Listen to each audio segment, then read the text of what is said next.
let me explain the internet. You know, the internet is not some magic cloud. It is really a house of cards that is built on the backbone and, built on a handful of companies. Cloudflare is probably a company that you've never even heard of. It is the front door and the alarm system, if you will, for the entire internet. It protects websites from attacks and security problems. So the internet flows through Cloudflare. Is it Cloudflare, Glenn? Cloudflare, yes. I'm sorry, Cloudflare. Okay. Through the to the websites. Okay, when they go down, traffic to the entire website can stop, and most of the internet uses Cloudflare. Without them, the internet would be really, really vulnerable to cyber attacks. Okay, they filter where all the traffic goes. They filter it, make sure that there's nobody trying to attack before it goes to a company's website.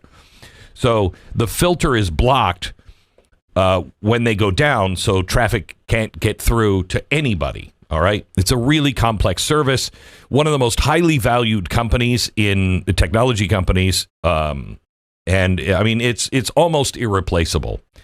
They have the capacity to absorb massive attacks that will take down companies as large as Amazon and Microsoft. This is the first line of defense, and it's a great line of defense. They filter out all the attacks, so Amazon, Microsoft, all the way down, glennbeck.com, all of them aren't hacked into and don't have cyber attacks. Okay, that's Cloudflare. Flare. AWS now, that is the foundation and the plumbing. That's the Amazon. And it is the plumbing for another third of the internet. One glitch, not even a hack, just a stupid software bug like what happened in October, and poof, Netflix stops, your doorbell camera goes blind, hospitals can't access records, et cetera, et cetera. And we saw it last month with AWS. Today, we're seeing it with Cloudflare. What happens when the bad guys flip the switch on purpose? Because we're understanding now that this just a glitch.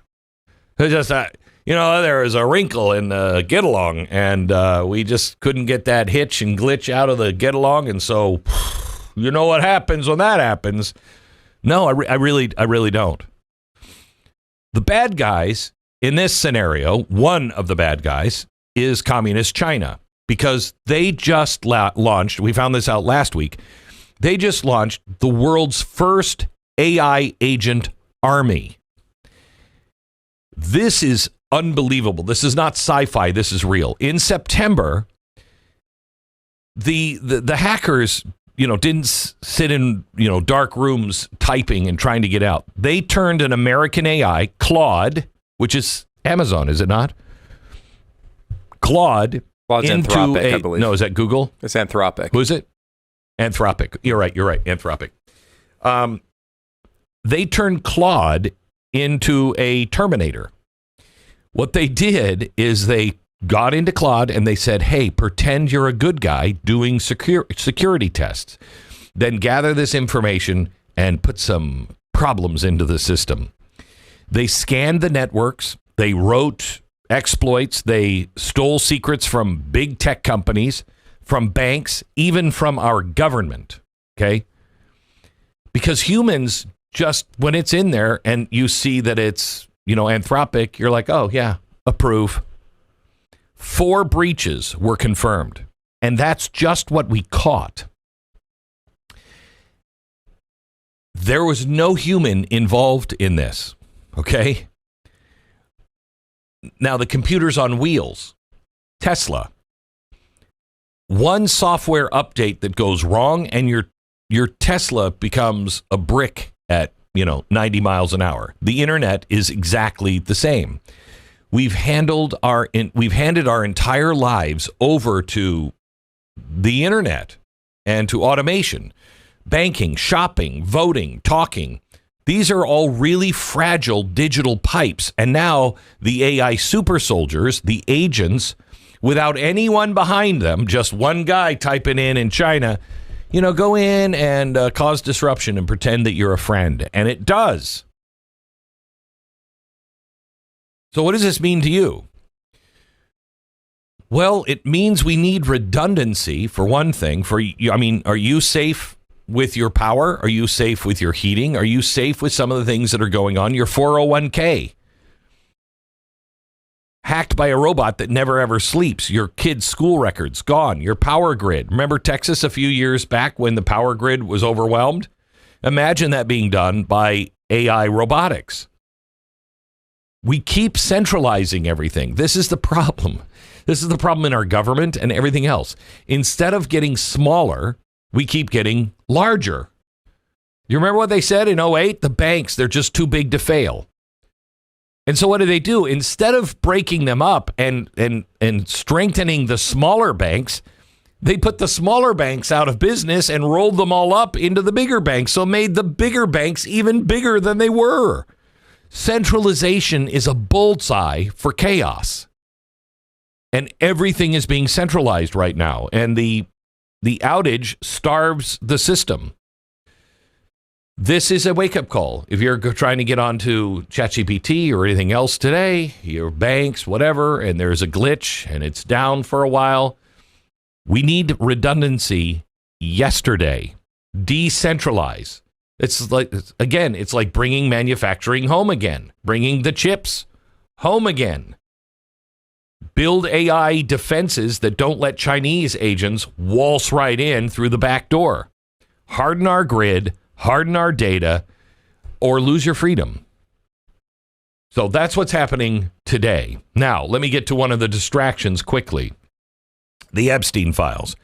President Trump has said, release the damn Epstein files. But he also said at the same time, it's not going to be enough. It's never enough. We've released the JFK files and everything else. Yes. And you know why? And it has nothing to do with Donald Trump or Joe Biden or anybody else. It has everything to do with the United States government lying to its people over and over and over again, over-classifying absolutely everything. So we never feel like we get the truth. And then on top of it, never holding anyone accountable for their actions. Did you see the judge said that because the government made a mistake on gathering some of the evidence, that looks like that Comey case may just have to be thrown out. You're not going to be able to try Comey. What a surprise. What a frickin' surprise.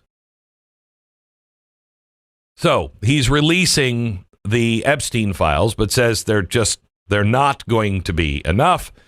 But they vote on the Epstein files being released, and I hope everybody in Washington votes to release them. What changed his mind? I'll tell you what changed his mind. He saw what the Democrats were doing in selectively releasing things. Just dump them all out there. Dump them all out there. Then they're out. And if anybody thinks that he is in the Epstein files, why?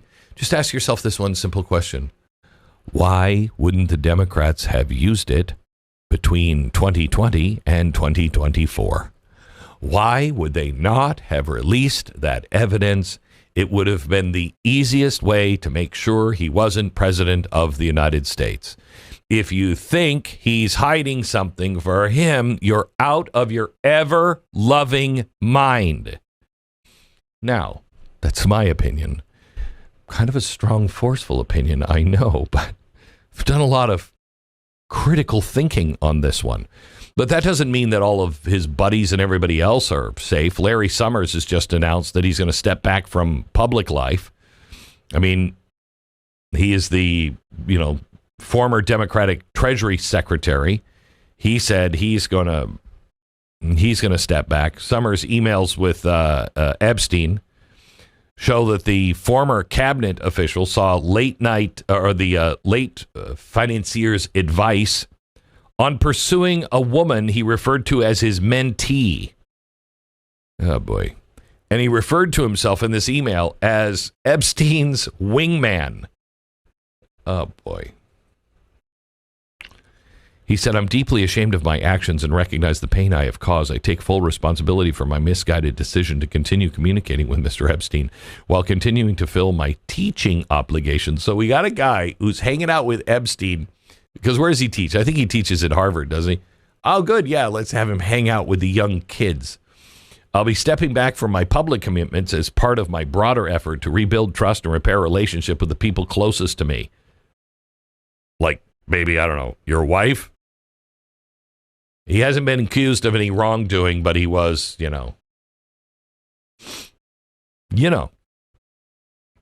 hanging out with Epstein and writing him for love advice. And how can you, hey, I need a wingman. I'm trying to get this young mentee to sleep with me. How do you think I can get it done? I don't know. Nothing illegal, but nothing really non-sleazy about that.